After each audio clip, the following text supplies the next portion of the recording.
মুসলমানের ঘরে জন্ম নিয়ে এভাবে নামাজকে প্রত্যাখ্যান করলা। ছি ছি ছি ছি। তোমারে দেখে তো হিন্দুও হাসবে, তোমারে দেখে তো ইহুদিও হাসবে, তোমারে দেখে তো খ্রিস্টানও হাসবে, যে দেখছো ওই নাকি শ্রেষ্ঠ জাতি, ওদের ধর্ম নাকি শ্রেষ্ঠ ধর্ম, ওদের ধর্ম কোরআন নাকি শ্রেষ্ঠ কিতাব, ওদের শ্রেষ্ঠ ধর্ম ওদেরই পছন্দ হয় না, ওদের শ্রেষ্ঠ কিতাব ওরাই পড়তে পারে না। তো এটা কিসের শ্রেষ্ঠ? কথা বলেন না। তাহলে আমি তো আমার ধর্মের অপমান। কথা বলেন না। আমি আমার ধর্মের অপমান না, আমি আমার কোরআনের অপমান। এজন্য তোমরা যারা বেনামাজি ছেলে, তোমরা ধর্মের অপমান। তোমাদের যাদের চুল বেঈমানের মতো, তোমরা মুসলমান ধর্মের অপমান। তোমাদের কারণে আমার ধর্ম লজ্জিত, তোমাদের কারণে ধর্ম বেইজ্জতি হয়েছে। তোমরা ইসলামকে অপমানিত করলা, আল্লাহকে অপমানিত করলা, আমার নবীর শ্রেষ্ঠতম 23 বছরের আদর্শকে তোমরা অপমানিত করলা। এই অপমানের বিচার আল্লাহ করবে, মনে রেখো। ছেড়ে দিবে না বাপ। আল্লাহ কোরআনে বলছে, বান্দা আমি 1 সেকেন্ড ছাড়বো না, আমি হিসাব নিব। তুমি আমারে কি মনে করছো বান্দা? বাদ দুগা খাওয়াইছি দেখিয়া তুমি মনে করছো আমি মাতি না? হ্যাঁ, কিটা মনে করছো? এ পেশাব পায়খানার ভাত তুমি মনে করছো আমি কিছুই বলবো না, কিছুই বলবো না। তুমি জানো না ফেরাউনকে শোয়াইছে কে? তুমি জানো না কারুনকে শোয়াই দিছে কে? তুমি জানো না নমরুদ সাদ্দাতকে নিশ্চিহ্ন করে দিয়েছে কে? তুমি শোনো নাই? তুমি আন্দাজ করো নাই আমি আল্লাহ কেমন? এই পৃথিবীর কত অবাধ্য জাতিকে আমি আল্লাহ ধ্বংস করে দিয়েছি, শোনো নাই? কই, গোটা পৃথিবীর সমস্ত আধুনিক প্রযুক্তি থাকার পরেও তো বাবা আমেরিকার ওই বেঈমানরা, ক্যালিফোর্নিয়ার লস অ্যাঞ্জেলস তাদের একটি স্টেট আগুনে দাবানলে পুরে ছাই হয়ে গেছে। লক্ষ লক্ষ কোটি কোটি মিলিয়ন বিলিয়ন ডলারের এক এক বিল্ডিং। আপনারা মুরব্বীরা মিলিয়ন বিলিয়ন ডলার কি তাই বুঝতেন না? কয়টা আপনি 1 মিলিয়ন বিলিয়ন ডলার কত টাকা? কমপক্ষে 300 টাকার বেশি। মানে আপনি এটি বুঝতেন না, টেহাইডি এটান বুঝতেন না। কথা বুঝছেন কিনা? হ্যাঁ, আমরা কিতাবে পড়ছি এক বুজুর্গকে, হ্যাঁ, একটা জিনিস দামি ওনার কাছে ছিল, তো ওনার কাছে বলছি এটা আপনি বিক্রি করে দেন। কত মূল্য? উনি বলছে 100 দিরহাম, 100 টাকা। তখন উনি যখন বিক্রি করে দিছে, ওনারে 100 দিরহাম দিছে, তো অন্য কেউ ওনারে পরে বলছে, হায় হায় জনাব, আপনি তো বহুত বড় ঠকছেন, মাত্র 100 টাকা দাম চাইলেন, এটার দাম তো আরো অনেক। তো উনি বলছেন, আল্লাহর কসম 100 টাকার উপরে, 100 দিরহামের উপরে কোনো সংখ্যা আছে? আমার তো এটা জানা নেই, আমার তো এর উপরে কিছু জানা নাই। আমার মেজো বোনের বিয়ে যখন হয়েছিল, মেজো বোন, আমি তখন প্রাইমারি শেষ করে মাদ্রাসায় ভর্তি হয়েছি, এই সময় আমার বোনের বিয়ে হয়েছে। তো বোন জামাই যখন ওই আগে ছোটবেলায় বিয়ের দিন বোন জামাই যখন আসছে, তখন শরবত খাওয়াইছি যে গেইটে নাকি, তখন কিছু টাকা দিতে হয় না, যে শরবত খাওয়ায় তারে। তো আমারে 100টা টাকা দিছে উনি প্রথম। তো এগুলা নাকি ওনার কাছে আরো টাকা ছিল, তো এগুলো ওই আরো একটু সাফাসাফি করলে আরো দেয়, আরো কিছু দেয়, না মানলে আরো দেয়, এমনি এমনি নিয়ম ছিল। আমার 100 টাকা দিছে, আর এটা দেখে আমি একটা দৌড়ে আইয়া লাইছি। আমার পুরো মনে আছে, একেবারে কসম, আমার পুরো এখনো মনে হইলো আর এই কথাটা। আমার একেবারে আমার ভাই, চাচাতো ভাইটাই বা অন্যরা এত দমকাইছে, বেউকুফ 100 টাকা লইয়া দৌড় দিয়ে আইয়া লাইছ। আমি বলছি, আমি তো আসলে এর চাইতে বেশি টাকা জীবনে আর দেখি নেই।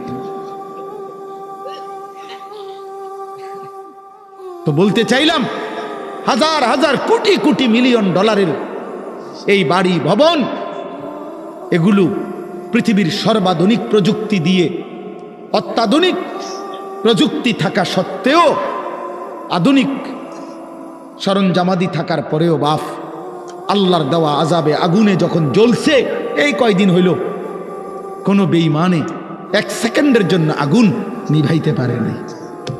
14,000 ফায়ার সার্ভিস কর্মী একসাথে আপনার পানি দিছে, আরো বাড়ে, আগুন আরো বাড়ছে। তার মানে বোঝা গেল বাবা, পৃথিবীর কারো শক্তি মূলত কোনো শক্তি না, আল্লাহর শক্তির সামনে, আল্লাহর ফয়সালার সামনে। আল্লাহ যদি ভালো রাখে তাইলেই ভালো থাকা। হ্যাঁ, আপনার টাকা তো আছে 1000 কোটি টাকা, কিন্তু আপনার ফেডে অসুখ, আপনি টেহা দিয়ে কিনবেন। আপনার টাকা তো আছে লক্ষ কোটি টাকা, কিন্তু আপনার তো ডায়াবেটিস, আপনি কিনবেন টাকা দিয়ে কি করবেন? আপনি 7,000 ধন হইলেও কি লাভ হবে আপনার?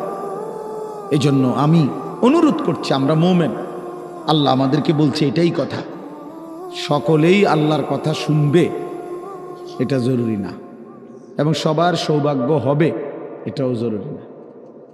আসমানের ফয়সালা, আল্লাহ তাআলার ফয়সালা। আল্লাহর কথা বলতে পারা এটাও সৌভাগ্য, শুনতে পারা এটাও সৌভাগ্য, ইন্তেজাম করতে পারা এটাও সৌভাগ্য। যালিকা ফাদলুল্লাহি ইউতিহি মান ইয়াশা। আল্লাহ তাআলা বলছেন এটা আল্লাহ তাআলার ফজল, অনুগ্রহ, দয়া। তিনি যাকে ইচ্ছে করেন দিয়ে থাকেন, তিনি যাকে ইচ্ছে। হযরতে বেলাল রাদিয়াল্লাহু তাআলা আনহু, ওনার বাড়ি মক্কা মদিনা না, অনেক দূরে, কিন্তু উনি মুসলমান হয়েছেন, সাহাবী হয়েছেন। হযরতে হুযাইফা নবীজির সাহাবী, ওনার বাড়ি মক্কা মদিনা না, ইয়ামান, উনি মুসলমান হয়েছেন, সাহাবী হয়েছে। হযরতে সালমান, ওনার বাড়ি মক্কা মদিনা না, ওনার বাড়ি ইরান, পারস্য, তো উনি সেখান থেকে আল্লাহ আনাইছে, উনি কালেমাওয়ালা হয়েছে। হযরত আবু হুরায়রা রাদিয়াল্লাহু তাআলা, বিখ্যাত সাহাবী, সবাই নাম জানে, আবু হুরায়রার নাম সবাই জানেন না? উনিও কিন্তু মক্কা মদিনার মানুষ না, উনি দাউস গোত্র, এটা অনেক দূরের, কিন্তু সেখান থেকে আল্লাহ ওনাকে আনাইয়া মুসলমান হয়েছেন, সাহাবী হয়েছেন।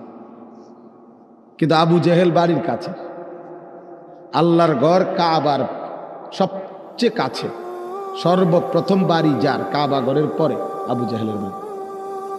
জানেন এটা? আবু জাহেলের ঘরের আগে কারো ঘর নেই, কারো ঘর ছিল না, নবীজির ঘরও আরো পিছনে ছিল, সবার ঘর পিছনে। কাবা ঘরের সবচেয়ে নিকটতম প্রতিবেশী ছিল আবু জাহেল। তো কি হয়েছে? কিন্তু বদনসিব, আবুল আহাব কাছে ছিল, বঞ্চিত। এই জন্য এটা আসমানের ফয়সালা। এত কাছে থেকে বঞ্চিত হলো কেন? এত দূরের থেকে আসলো কেন? বুঝছেন না হিসাবটা? তাহলে মূলত ফয়সালাটা কার? ইউতিহি মান ইয়াশা। আল্লাহ বলছেন আমার অনুগ্রহ, আমার দয়া, আমি যাকে ইচ্ছে করি দিয়ে থাকি, আমি যাকে ইচ্ছে করি দিয়ে থাকি। এই জন্য বললাম আর কি, আমি সবাই শুনতে পারবে, শুনবে এটা জরুরি না। আল্লাহ যাকে পছন্দ করে, ইচ্ছে করে, তাকে আল্লাহ তাআলা দ্বীনের বুঝ দান করে। হাদিসের মধ্যে আছে, মাইয়ুরিদিল্লাহু বিহি খায়রান ইউফাক্কিহু ফিদ্দীন। আল্লাহ যার ভালো চান, কল্যাণ করতে চান, তাকেই আল্লাহ তাআলা দ্বীনের বুঝ দান করে, দ্বীনের বুঝ দান। নবীজি বলেন, ইজা আরাদাল্লাহু বিআবদিন খায়রান ইস্তা'মালাহু। আল্লাহ যখন তার কোনো বান্দার ব্যাপারে ভালোর ফয়সালা করে, তো আল্লাহ তাআলা তাকে কাজে লাগান। সাহাবীরা জিজ্ঞেস করছে কিভাবে কাজে লাগায়? কাইফা ইস্তা'মিলুহু, হে আল্লাহর রাসূল, আল্লাহ তাকে কাজে লাগান কিভাবে? তো নবীজি বলেন, ইউওয়াফিকুহু লিআমালিন ক্বাবলাল মাউত। আল্লাহ যাকে ভালো চান তাকে মৃত্যুর আগে আগে নেক আমল করার তৌফিক দান করে। এটাই তারে কাজে লাগাইছে, যে ঠিক আছে তোমারই দিয়ে আমি আমার সিজদা দেওয়াবো, তোমারই দিয়ে আমি আমার ঘরের খেদমত নেব, তোমারই দিয়ে আমি আমার কোরআনের খেদমত নেব। আল্লাহ তাকে আমলের তৌফিক দিয়ে থাকেন। তাইলে এই জন্য বললাম, এটা সব সময় মনে রাখবেন, আল্লাহর দেওয়া তৌফিক ছাড়া বান্দা নামাজ পড়তে পারে না। ভাত আল্লাহ সবাইকে খাওয়ায়, সেজদা আল্লাহ সবাইকে দিয়ে দেওয়ায় না। দুনিয়ার প্রয়োজন আল্লাহ সকলের প্রয়োজন পূরণ করে। জন্তু জানোয়ার, কুকুর বিড়াল, সাপ বিচ্ছু, কাফের মুশরিক বেঈমান নাস্তিক মুরতাদ, এদের সকলের দুনিয়াবি প্রয়োজন আল্লাহ পূরণ করে। এই খানা পিনা পেশাব পায়খানা, হ্যাঁ জরুরত, এগুলো তো আল্লাহ তাআলা জন্তু জানোয়ারেরও পূরণ করে। কিন্তু সেজদা, আল্লাহর গোলামি, আল্লাহর ইবাদত সবাইকে দিয়ে আল্লাহ করায় না। আল্লাহ যাকে পছন্দ করে, ইচ্ছে করে, তাকেই আল্লাহ তাআলা তার দ্বীনের জন্য কাজে লাগায়, আল্লাহর ইবাদতের তৌফিক দান করে। এই জন্য এটা সবসময় মনে রাখতে হবে। নবী সাল্লাল্লাহু আলাইহি ওয়াসাল্লাম দোয়া করতেন যে আল্লাহ আমার ইবাদত, আপনার ইবাদত সুন্দরভাবে করার জন্য আপনি আমারে সাহায্য করেন। আপনি সাহায্য না করলে হবে না, আপনি তৌফিক না দিলে হবে না। আল্লাহুম্মা লা মানিআ লিমা আ'তাইতা, আপনি দিলে বাধা দিবে কে? আপনি না দিলে দিবে কে? আপনাকে বাদ দিয়ে কারো কোনো চেষ্টায় কি লাভ হবে? কোনো লাভ হবে। এই জন্য এটা অনেক বড় ইহসান, আল্লাহ তাআলার দয়া। আল্লাহ যাকে পছন্দ করেন, ইচ্ছে করেন, দয়া করেন, আল্লাহর ইচ্ছা হয় আল্লাহ তাকে কোরআন পড়তে দেয়, দ্বীন মানতে দেয়, আল্লাহকে সেজদা করতে দেয়। আর এমনি বাকিদেরকে আল্লাহ খাওয়ায় পড়ায়, এটা একটা কমন ব্যাপার। আল্লাহ তাআলা বলছেন আমি অনুগত অবাধ্য সবাইকেই খাওয়াই। কাফের মুশরিক বেঈমান কারো রিজিক দুনিয়াবি আমি আটকাই না। এই জন্য আল্লাহ তাআলা ফেরাউনকেও রিজিক দিছে, মুসা নবীকেও রিজিক দিছে না? নমরুদকেও রিজিক দিছে, ইব্রাহিম আলাইহিস সালামকেও রিজিক দিছে। আল্লাহ তাআলা আবু জেহেল আবু লাহাবকেও রিজিক দিছে, নবী সাল্লাল্লাহু আলাইহি ওয়াসাল্লামকেও রিজিক দিছে। তাহলে দুনিয়ার প্রয়োজন সকলের পূরণ করছে, সকলের। কিন্তু আখিরাত সমান না, আখিরাত ভিন্ন। আখিরাত শুধুই ইমানদারের। পরকালের সুখ শান্তি নিয়ামত শুধুই ইমানদারের, শুধুই সেজদাওয়ালার। কোরআন শরীফে আছে আল্লাহ তাআলা বলবে কুলু ওয়াশরাবু হানিআম বিমা কুনতুম তা'মালুন। আমার বান্দা বিগত জীবন দুনিয়াতে যে আমল করছো তার বিনিময়ে আজকে জান্নাতে খাও, পান করো, ওগুলোর বিনিময়ে। কুলু ওয়াশরাবু হানিআম বিমা আসলাফতুম ফিল আইয়ামিল খালিয়া। আল্লাহ বলেন জান্নাতীকে বলবে বান্দা নিশ্চিন্তে আরামসে দুনিয়ার জীবন যে তুমি নেক আমল করেছো তার বিনিময়ে আজকে আরামসে নিশ্চিন্তে নির্বিঘ্নে আমার জান্নাতে খাও এবং পান করো। জাযাআম বিমা কানু ইয়ামালুন। আল্লাহ তাআলা বলেন জান্নাতের এই নিয়ামত বান্দা তোমাকে দিলাম কিসের বিনিময়ে? জাযাআম বিমা কানু ইয়ামালুন।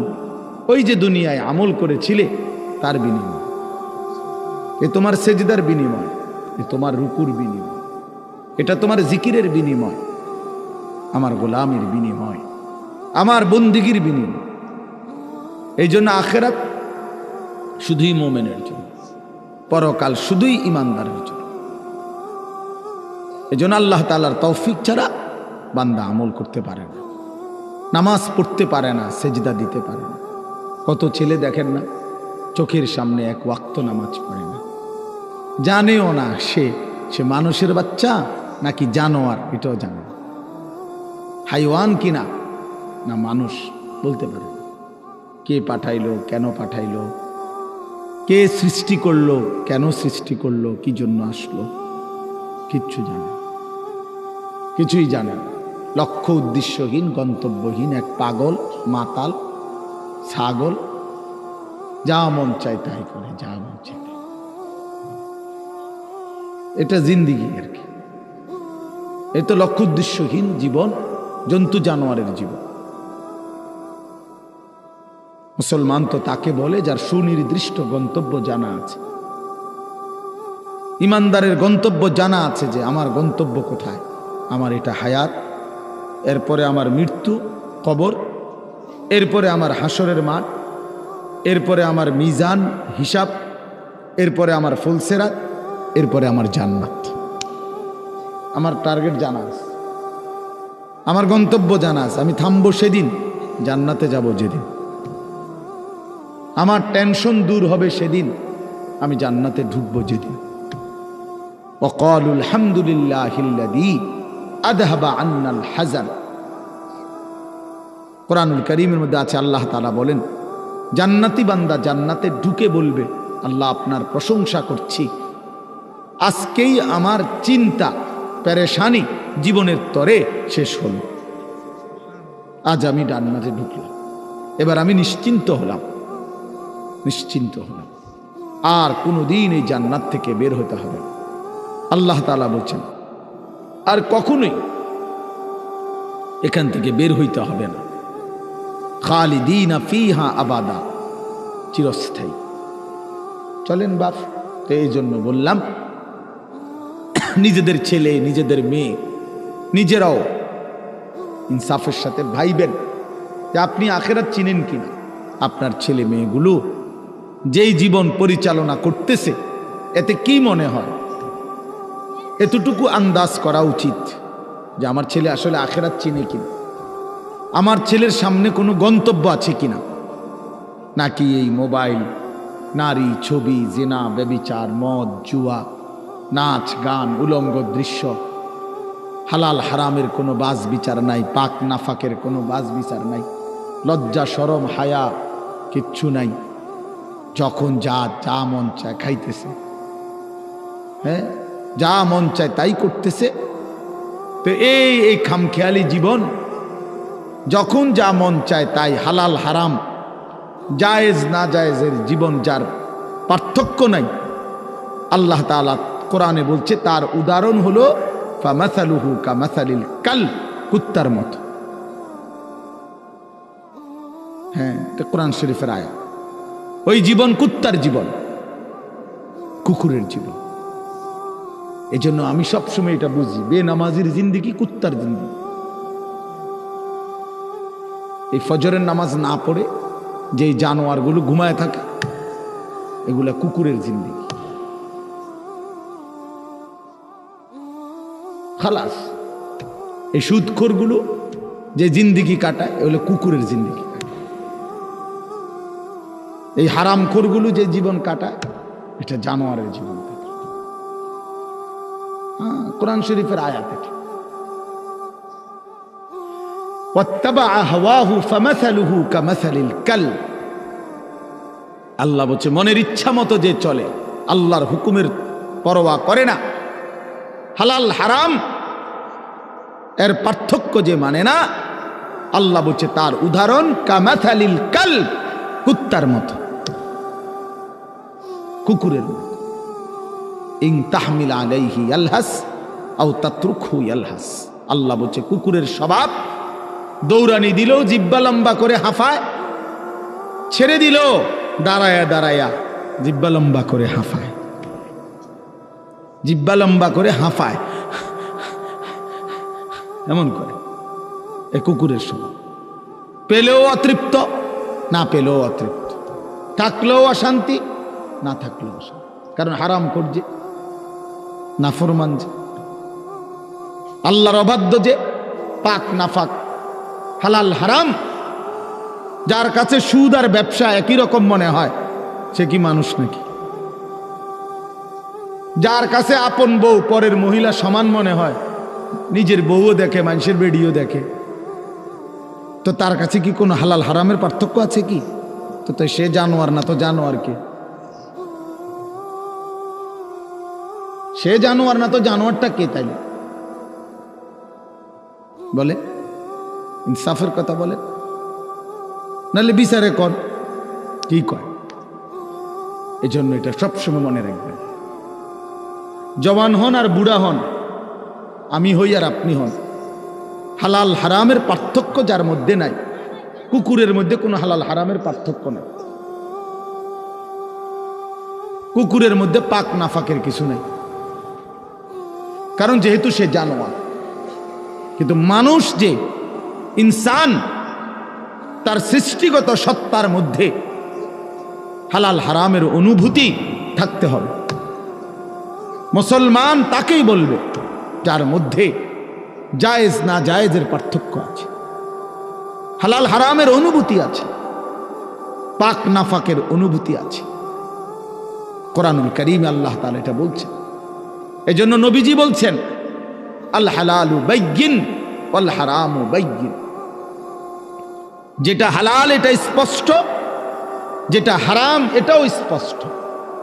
নবীজি বলেন আমি অন্ধকারে রেখে যাই নাই উম্মতকে, একটা সেকেন্ডের জন্য আমি আমার উম্মতকে আড়ালে রেখে যাই নাই, সব কিছু আমি স্পষ্ট বলেছি। হালালগুলোও পরিষ্কার করে দিছি, হারাম যা তাও স্পষ্ট করে দিয়েছি। 24 ঘন্টার যাবতীয় কর্মকাণ্ড আমি আল্লাহ স্পষ্ট করে দিয়েছি। ওই দেখেন ওই অপদার্থ ছেলেটার দিকে দেখেন, এক নজরে মোবাইলের দিকে তাকায় রয়েছে। কারে বলে কি ওয়াজ করে এর কোনো খবর, এটা ধরে রাখছে মোবাইল, এক নজর একদিকে খালা। এবার ওয়াজ হয়, কারে বলে কি বলে, আমার এত কিছু দরকার কি, আমি আর আমার মোবাইল। এই জিন্দেগি, এই ছেলে পেলেদের আকসারের জীবন এটা। 24 ঘন্টা পৃথিবীতে তার একটাই জিনিস, সেটা হলো একটা মোবাইল। এটাই তার মা, এটাই তার বাবা, এটাই তার আত্মীয়, এটাই তার স্বজন। মোবাইলেই হাসে, মোবাইলেই কাঁদে, মোবাইলেই আবেগ, মোবাইলেই অনুভূতি, সব কিছু জীবনের মোবাইলটার উপর। কোত্থেকে আসলো, কে বানাইলো, কে সৃষ্টি করলো, কেন পাঠাইলো, কে আমারে বানাইলো, আমি কোত্থেকে আসলাম, কেন রাত হয়, কেন দিন হয়, আমার কোনো দায়িত্ব আছে কিনা আমার আল্লাহর পক্ষ থেকে, কিচ্ছুর কোনো সামান্যতম বুঝ বুদ্ধি আকল দিমাগ কিচ্ছু। 365 দিন, এক বছরে কোনো দিন নামাজ পড়ে না, তারও কিছু মনে পড়ে না, কেউ তারে মনেও করাইও দেয় না। কই তার বাপ কেডা, তার মা কি,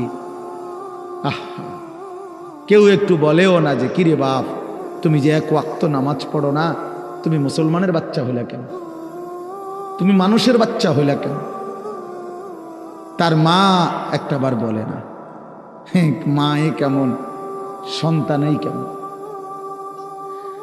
আমার খুব আফসোস লাগে, এটা খুব আফসোস লাগে। মাঝে মাঝে মনটা চায় যে কি আসলে কি মুসলমান এত পাষাণ হইল কেন, বাপে কেমন সন্তানেই কেমন, মাই কেমন মেয়েটাই কেমন। কেউ পর্দা করেন, মাও বেপর্দা, মেয়েও বেপর্দা, বাপ ফুজি ছেলে মেয়ে সবাই মিলে টেলিভিশন চায়, একসাথে নাচ গান নর্তকীর ছবি নাটক সিনেমা দেখতেছে। ছি ছি ছি ছি,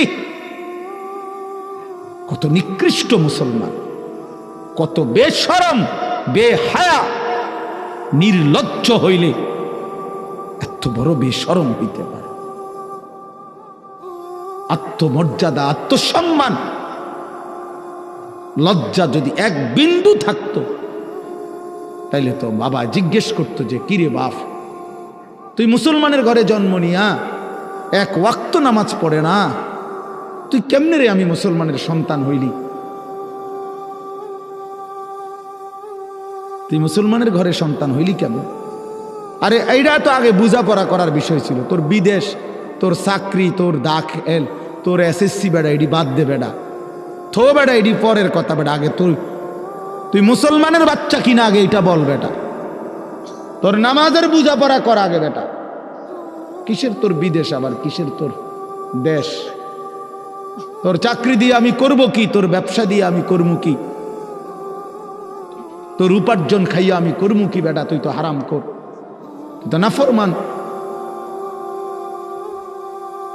এতটুকু যদি বিবেক বাবার না থাকে সেটা কেমন বাপ, এ কেমন অভিভাবক, এ কেমন মুসলমান মা বাবা যাদের হৃদয়ে এ কথা আসলো না। আপনার তো উচিত ছিল আগে এই বুঝাপড়া করা, আগে ছেলের সাথেই বুঝাপড়া করেন, তুই মুসলমানের বাচ্চা কিনা আগে এটা বল। মুসলমানের বাচ্চা 16 বৎসরে এক ওয়াক্ত নামাজ ছাড়া থাকে কেন? কথা বলেন, ইনসাফ কি বলে, ইনসাফের কথা বলেন, বিচারের কথা বলেন। ছেলেগুলোকে আপনারা এভাবে ছেড়ে দিলেন, আর তোমরা ছেলেরাও বাবা এইভাবে নষ্ট হয়ে গেল। অনাদরে অবহেলায় এমন সুন্দর জীবন, এমন সুন্দর যৌবন, শরীর, স্বাস্থ্য সব শেষ করে দিলাম। একবারও মনে পড়লো না তোমারও তো শেষ আছে বাপ। রাত যেমন ভোর হয়, দিন যেমন রাত হয়, তোমারও হায়াতও একদিন শেষ হয়। প্রতি ঘন্টা, মিনিট, সেকেন্ড যায় মানে তোমার হায়াত যায়, আমার হায়াত যায়, ঠিক না? তো আল্লাহ আমাদেরকে বুঝ দান করেন। এজন্য বাপ আমরা ভাবা উচিত, আমাদের এটা ফিকির করা উচিত। এ ছোটরাও বড়রাও মাঝ বয়সীরাও, এত লাগাম ছাড়া মানুষ হয় না। মুসলমানের জীবন এত বড়, জন্তু জানোয়ারের মতো হওয়ার কথা না বাবা। হ্যাঁ, গুনাহ হইতে পারে, গুনাহ আমারও আছে, আপনাদেরও আছে, গুনাহ হইতে পারে, হবে। সেটা হলো হুঁচট খাওয়া। মানে চলার পথে আমি 10 কিলো পথ হাঁটলাম, আমি 30 কিলো পথ গেছি এক জায়গা থেকে আরেক জায়গায়। তো এই চলার পথে হয়তো একবার আধবার পড়ে যাইতে পারি, পিছলা খাইতে পারি, ঠিক আছে, এটা হইতে পারে। কিন্তু আমি বুঝি 30 কিলোমিটার একেবারেই পড়ে রইলাম, পিছলা খাইয়া রইলাম। তাহলে ভুল আমার হইতে পারে, গুনাহ আমার হইতে পারে। আমার 6 মাসে কোনোদিন নামাজ ছুটে যাইতে পারে। আমি জীবন চলার পথে কখনো কাউকে রাগ করতে পারি, গালি দিয়া লাইতে পারি। এটা তো হওয়া স্বাভাবিক, হইতে পারে। কিন্তু লাগাতার প্রতিদিন একরকম, এটা মুসলমান? কথা বুঝছেন কিনা আমার? আপনি বুঝি এখানে প্রত্যেকদিন মিশা কথা কইবেন, আপনি বুঝি প্রতিদিন সুদ খাইবেন, আপনি বুঝি প্রত্যেক দিন ওজনে কম দিবেন, এটা বুঝি মুসলমান? আপনি বুঝি একদিনও নামাজ পড়তেন না, আপনি বুঝি 365 দিনে কোনোদিন ফজরের নামাজ পড়তেন না, এটা মুসলমান? তো এটা তো হুঁচট খাওয়া না, এটা তো গাদ্দারি, এটা তো ইচ্ছা করে ঠান্ডা মাথায় ধীরে সুস্থে ভেবে চিনতে আল্লাহর সাথে গাদ্দারি করতেছে, আল্লাহরে বুড়া আঙ্গুল দেখাইতেছে যে দেখো কইলা কেন সেজদা দিতাম না, চাই কিতা করতাম। আল্লাহ বলবে অসুবিধা নাই বান্দা, বাতে না খাও, আর তো বেশি কিছু না, দুগা খানাই তো খাও আর গুম যাও, খানা তো কুত্তাও খায়। তবে মনে রাখো কবরে আইসো, একটা লাথি দেওয়া মু ফেরেশতারে দিয়া, একটা লাথি, এক লাথিতে বুঝবা আমার নাফরমানির শাস্তি কি। কাল্লা সাউফা তা'লামুন সুম্মা কাল্লা সাউফা তা'লামুন। আল্লাহ বলে বান্দা কবরে আইসো, আমি বুঝায় দেব আমার নাফরমানির শাস্তিটা কি। ফেরেশতা 2 কান বরাবর, আল্লাহর নবী বলছেন নাফরমানের কবরে ফেরেশতা ফায়াদরিবু দারবাতান বাইনা উযুনাইহি, 2টা কান বরাবর ঘাড়ের মধ্যে প্রত্যেকটা আঘাত করবে লোহার হাতুড়ি দিয়ে। ফায়াসিহু সাইহাতান, নাফরমান কবরে এত জোরে চিৎকার করবে, ইয়াসমাউহা মান ইয়ালিহি ইল্লা সাকালাইন।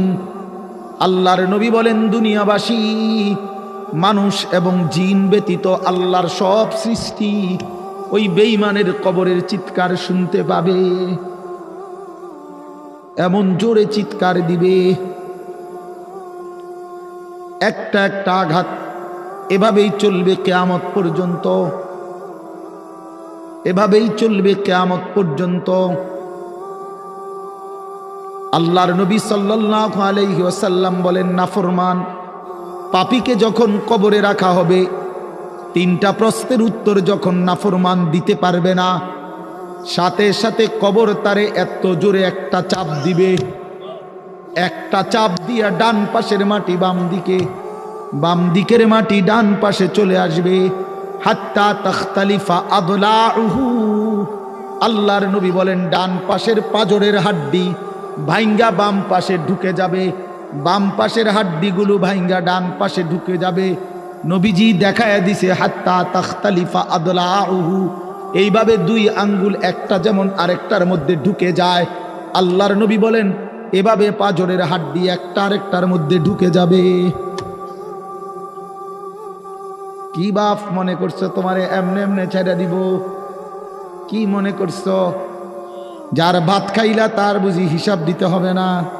কি মনে করছো মুফত এটা?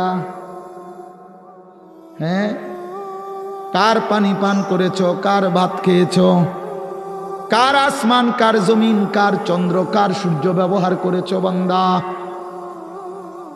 কার এটা? তোমার আব্বার? শরীরটা তোমার বাপের নি, চোখ নাক কান তো তোমার আল্লাহর। আলাম নাজআল লাহু আইনাইন ওয়া লিসানান ওয়া শাফাতাইন। আল্লাহ বলে, বলো না বান্দা আমি কি দুইটা চোখ দেই নাই? ওহ বাবা কথা কয় না। আমি কি জিহ্বাটা দেই নাই?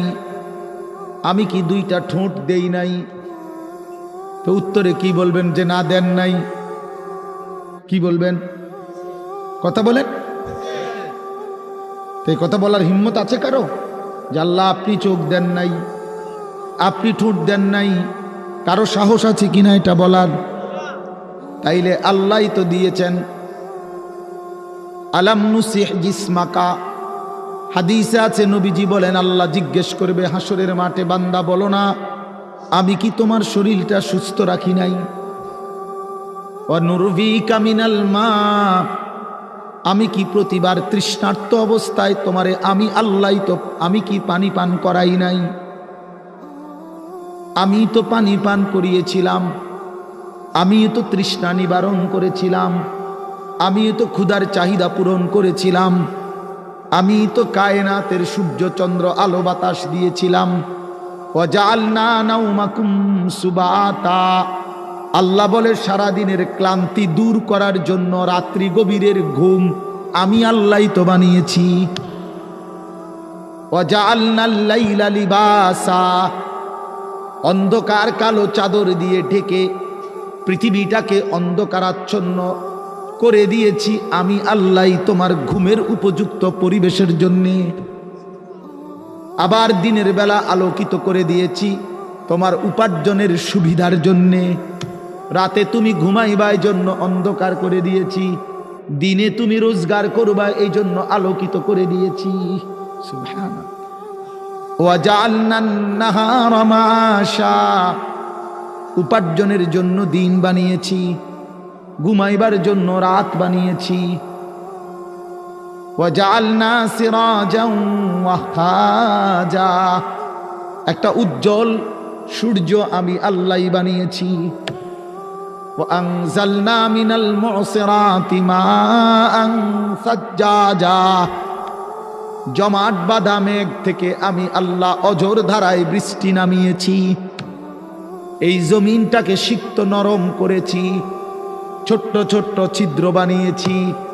তোমার অনাদরে ফেলে দেওয়া দানা আমি আল্লাহ কুদরতি স্বয়ংক্রিয় মেশিন দিয়ে আমি আল্লাহ জমিনের নিচে আমি নিয়ে এসেছি। কয়দিন পরে আবার আমি আল্লাহ সেই ছোট্ট দানা থেকে নতুন গাছ বের করে দিয়েছি। লিনুখরিজা বিহি হাব্বান ওয়া নাবাতা, তাহলে রিজিকের ব্যবস্থা আমি করলাম, ঘুমের ব্যবস্থা আমি করলাম, উপার্জনের পরিবেশ আমি করে দিলাম, শরীর স্বাস্থ্য জীবন যৌবন আমি দিলাম। আমি কেন সেজদা পেলাম না? আল্লাহ যদি বলে বান্দা আমি কি অপরাধ করলাম, আমি তোমার এত কিছু দিয়ে আমি কি অন্যায়টা করলাম যেই অপরাধের কারণে তুমি আমারে সেজদা দিলা না? কি বলবা যুবক? নাফরমান যুবক কি বলবা? অসভ্য যুবক যে নামাজ পড়ো না, হাইওয়ান তুমি কি বলবা? তুমি মানুষ না জানোয়ার? বেনামাজি তুই মানুষ না জানোয়ার? বল, মানুষ না জানোয়ার বল বেটা। অনেক বেহায়া এখনো হাসে এইখানে, এত বড় অসভ্য বেহায়া, এই বেহায়া এখনো হাসে। চিন্তা করছো নি? হ্যাঁ, এত বড়, এত নির্লজ্জ, এত বড় অসভ্য যে এখনো হাসে।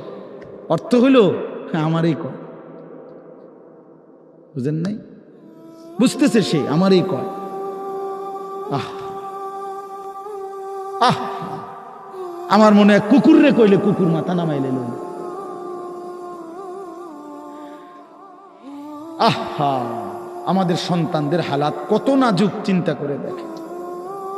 মুসলিম সমাজে বসবাস করে, বাপ মুসলমান, মা মুসলমান, চারিদিকে মসজিদ, চারিদিকে মাদ্রাসা, কত দাড়িওয়ালা, টুপিওয়ালা, পাঞ্জাবিওয়ালা, প্রতিদিন মসজিদের মিনারা থেকে উচ্চ কণ্ঠে মাইকের হর্ন দিয়ে আজান হইতেছে। এত বেশি মাইক, হর্ন, মসজিদ, মাদ্রাসার পরিবেশের মাঝখানে থাইকাও এটা কত বড় গাদ্দার, কত বড় গাদ্দারা নাফরমান। এত সুন্দর চারদিকে মসজিদ, মাদ্রাসা, আলেম ওলামা, দাড়ি, টুপি, মাদ্রাসার পরিবেশের ভেতরে থাইকাও জানোয়ারে একটা সেজদা দেয় না। কত বড় নিকৃষ্ট জানোয়ার, চিন্তা করছে। এই বাপ, এমন সন্তান পাইলা কবরে যাই আফসুস ছাড়ার কিচ্ছু নেই। আজকে যদি এই আফ্রিকার জঙ্গলে থাকতো তাহলে হয়তো যে বাবা এত বড় আফ্রিকার জঙ্গলে ছিলাম, যেখানে কোনো দিন কোনো আজান হয় নাই, যেখানে কোনো মসজিদ দেখি নাই, মাদ্রাসা দেখি নাই, আল্লাহ চিনব কোত্থেকে? আমি তো আফ্রিকার জঙ্গলের ভিতরে থাকতাম। বলেন, একটা ছেলে বলেন, এই ছেলেগুলো বেনামাজি যে ছেলেগুলো, এদেরকে জিজ্ঞাসা করেন যে বাবা তুই কি আল্লাহ চিনলি না, না রাসূল চিনলি না? তুমি বাবা কি মসজিদ চিনলা না, মাদ্রাসা চিনলা না? কোনোদিন কি কোরআন দেখলা না? কারো লাশ, কারো জানাজা, কারো কবর কিছুই দেখো নাই? কিচ্ছুই তোমার কলজার মধ্যে কোনো এক বিন্দু কোনো বিবেক অনুভূতি জাগাইলো না?